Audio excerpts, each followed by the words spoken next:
ದ್ವಿತೀಯ ಪಿಯುಸಿಯಲ್ಲಿ ಕನ್ನಡವನ್ನು ಓದುತ್ತಿರುವ ವಿದ್ಯಾರ್ಥಿಗಳಿಗೆ ಸ್ವಾಗತ.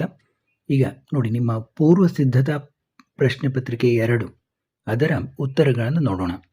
ಪ್ರಶ್ನೆ ಪತ್ರಿಕೆ 1ರ ಉತ್ತರಗಳನ್ನು ಹಾಕಿದ್ದು ಅವನ್ನು ಕೂಡ ನೋಡಿ.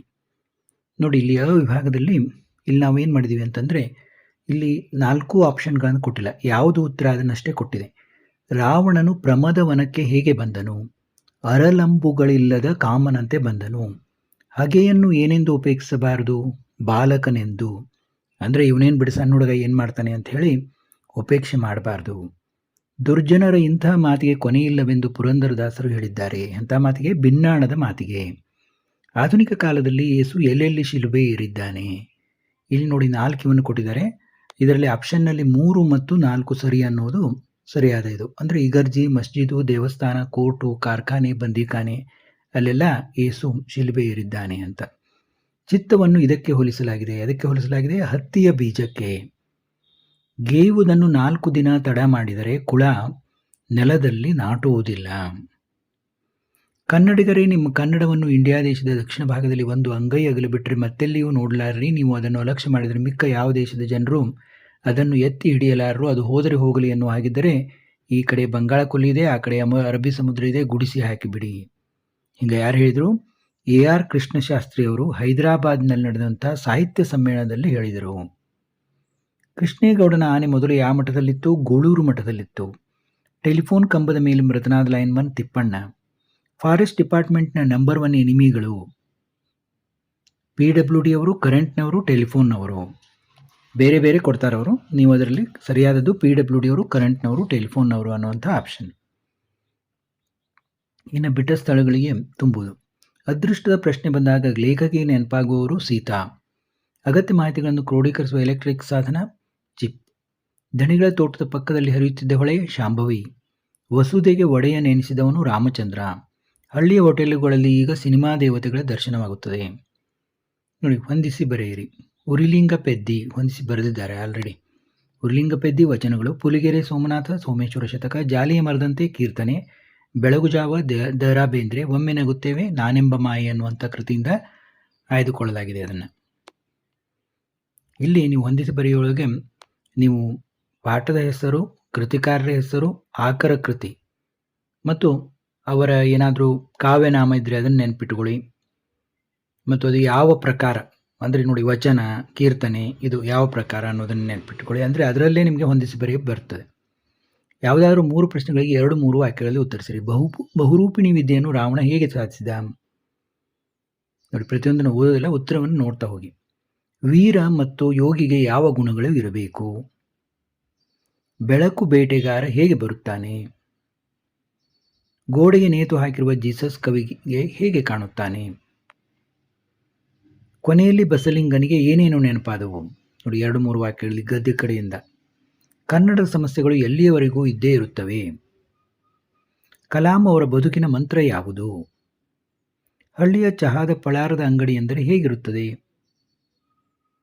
ಇನ್ನು ಯಾವುದಾದ್ರೂ 3 ಪ್ರಶ್ನೆಗಳಿಗೆ 2-3 ವಾಕ್ಯಗಳಲ್ಲಿ ಉತ್ತರಿಸಿ. ದುರ್ಗಪ್ಪ ಏಕೆ ಬಂದಿರಬಹುದೆಂದು ನಿರೂಪಕರು ಯೋಚಿಸಿದರು. ನೋಡಿ, ನಿಮ್ಮ ದೀರ್ಘ ಗದ್ಯದಿಂದ. ಕಾಡಾನೆಗಳ ಹಾವಳಿಗೆ ಪ್ರಕಾಶ್ ನೀಡಿದ ಕಾರಣಗಳೇನು? ಹುಚ್ಚು ನಾಯಿಗಳು ಆಸ್ಪತ್ರೆಯಲ್ಲಿ ಹೇಗೆ ವರ್ತಿಸುತ್ತವೆ ಎಂದು ಪುಟ್ಟಯ್ಯ ಹೇಳಿದನು. ಡ್ರೈವರ್ ಅಬ್ಬಾಸ್ ಮತ್ತು ಕೃಷ್ಣರ ಸಾವಿಗೆ ಆನೆ ಕಾರಣವಲ್ಲ ಎಂದು ವೇಲಾಯುಧನಿಗೆ ಏಕೆ ಹೇಳಲಾಗಲಿಲ್ಲ? ಇನ್ನು ಯಾವುದಾದ್ರೂ 2 ವಾಕ್ಯಗಳ ಸಂದರ್ಭ ಸೂಚಿಸಿ ಸ್ವಾರಸ್ಯ ಬರೆಯಿರಿ. ಕೆಲವರು ಗಳಿಸಿದೊಡೆ ಕೆಲರುಂಡು ಜಾರುವರು. ನೋಡಿ, ಆಯ್ಕೆ ಬರೀಬೇಕು, ನಂತರ ಸಂದರ್ಭ ಬರೀಬೇಕು, ಮತ್ತು ಸ್ವಾರಸ್ಯವನ್ನು ಬರೀಬೇಕು. ಇಲ್ಲಿ ಕೂಡ ನೀತಂಪತವರಿಗೆ ಆಯ್ಕೆ, ಸಂದರ್ಭ, ಸ್ವಾರಸ್ಯ.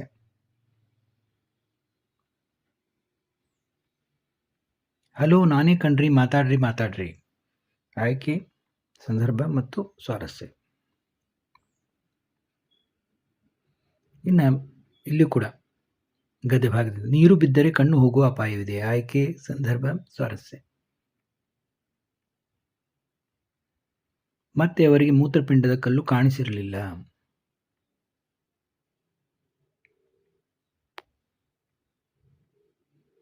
ಸೀತಾಪಹರಣ ಕಥೆಯನ್ನದೊಳ್ ಬಯಕೆ. ನೋಡಿ, ಸ್ವಲ್ಪ ಜಾಸ್ತಿ ಪಿಕ್ಸೆಲ್ನಲ್ಲಿ ಇಟ್ಕೊಂಡು ನೋಡಿದರೆ ನಿಮಗೆ ಕ್ಲಿಯರಾಗಿ ಕಾಣ್ತವೆ. ಮಿನಿಮಮ್ ಒಂದು 360 ಪಿಕ್ಸೆಲ್ನಲ್ಲಿ ಇಟ್ಕೊಂಡ್ರೆ ನಿಮಗೆ ಕಾಣುತ್ತೆ. ಯಾವುದಾದರೂ ಒಂದು ವಾಕ್ಯದ ಸಂದರ್ಭ ಸೂಚಿಸಿ ನೋಡಿ ನಿಮ್ಮ ದೀರ್ಘ ಗದ್ಯದಿಂದ. 14 ಇಂಜೆಕ್ಷನ್ ಹೊಟ್ಟೆಗೆ ಚುಚ್ಚಿಸಿಕೋತೀನಿ.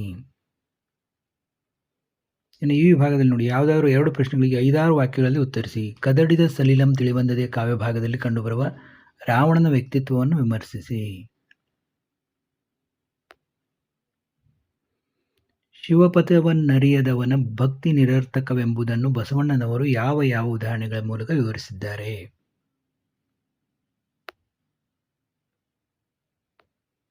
ನಗರ ಜೀವನದ ಯಾಂತ್ರಿಕ ವಿವರಗಳು ಮುಂಬೈ ಜಾತಕ ಕವಿತೆಯಲ್ಲಿ ಹೇಗೆ ಚಿತ್ರಿತವಾಗಿವೆ ವಿವರಿಸಿರಿ.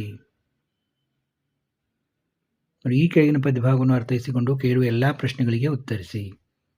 ನೋಡಿ, ಒಂದು ಪದ್ಯವನ್ನು ಕೊಟ್ಟಿರ್ತಾರೆ, ಅಲ್ಲೇ ಉತ್ತರಗಳು ಗೊತ್ತಾಗ್ತವೆ, ಅದನ್ನು ನೋಡಿ ಬರೀಬೇಕು. ಇನ್ನು ಯಾವುದಾದ್ರೂ ಒಂದು ಪ್ರಶ್ನೆಗೆ 5-6 ವಾಕ್ಯಗಳಲ್ಲಿ ಉತ್ತರಿಸಿ. ವಾಲ್ಪರಾಯಿ ಬಂದ ಮಾರ್ಷ್ ಅದು ಅಲ್ಲಿ ಹೇಗೆ ನೆಲೆಯೂರಿದ ವಿವರಿಸಿರಿ. ಧಣಿಗಳಾದ ವೆಂಕಪ್ಪಯ್ಯ ಹಾಗೂ ಶಾಂಭವಿ ಹೊಳೆಯ ನಡುವಿನ ಸಂಘರ್ಷವನ್ನು ಚರ್ಚಿಸಿ. ಇನ್ನು ಇಲ್ಲೂ ಕೂಡ ಯಾವುದಾದ್ರು ಒಂದು ಪ್ರಶ್ನೆಗೆ 5-6 ವಾಕ್ಯಗಳಲ್ಲಿ ಉತ್ತರಿಸಿ. ಆನೆಯನ್ನು ಮತ್ತು ಮಾವುತ ವಿಲಾಯತನ್ನು ಸಾಗ ಹಾಕಲು ಮಠದವರು ಹವಣಿಸಿದ್ದೇಕೆ? ನೋಡಿ, ಈ ಪ್ರಶ್ನೆ ಬಹಳಷ್ಟು ಸಾರಿ ಕೇಳಿದ್ದಾರೆ. ಟೆಲಿಫೋನ್ ಲೈನ್ಮನ್ ತಿಪ್ಪಣ್ಣನ ಸಾವಿನ ಸಂದರ್ಭವನ್ನು ವಿವರಿಸಿರಿ.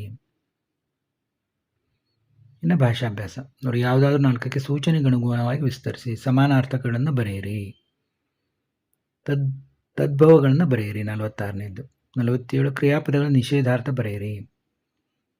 ನೋಡಿ, ಎಲ್ಲ ಉತ್ತರಗಳನ್ನು ನೋಡ್ತಾ ಹೋಗಿ. 2 ನುಡಿಗಟ್ಟುಗಳನ್ನು ಸ್ವಂತ ವಾಕ್ಯದಲ್ಲಿ ಬರೆಯಿರಿ. ಕೆಳಗಿನ ಪದಗಳ 2 ವಿಭಕ್ತಿಗಳನ್ನು ಹೆಸರಿಸಿ. 2 ಅನ್ಯ ದೇಶೀಯ ಪದಗಳನ್ನು ಬರೆಯಿರಿ.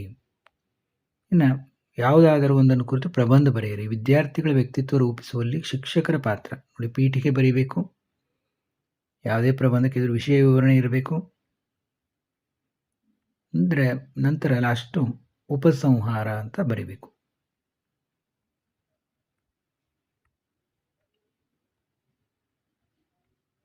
ಅಂದರೆ ಒಂದು ಕನ್ಕ್ಲೂಷನ್.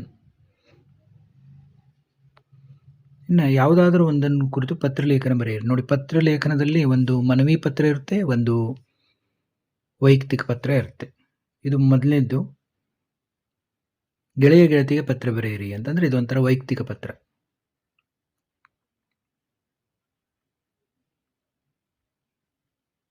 ನೋಡಿ, ಯಾವ ರೀತಿ ಫಾರ್ಮ್ಯಾಟ್ ಇರುತ್ತೆ ಬರೀಬೇಕನ್ನೋದು ತಿಳ್ಕೋಬೇಕು. ಇನ್ನು ನೋಡಿ, ಸ್ಟೇಟ್ ಬ್ಯಾಂಕ್ ಆಫ್ ಇಂಡಿಯಾ ಶಾಖೆ ವ್ಯವಸ್ಥಾಪಕರಿಗೆ ನಿಮ್ಮ ಶೈಕ್ಷಣಿಕ ಸಾಲ ಸೌಲಭ್ಯ ಕೋರಿ ಪತ್ರ ಬರೆಯಿರಿ. ನೋಡಿ, ಇದು ಮನವಿ ಪತ್ರ.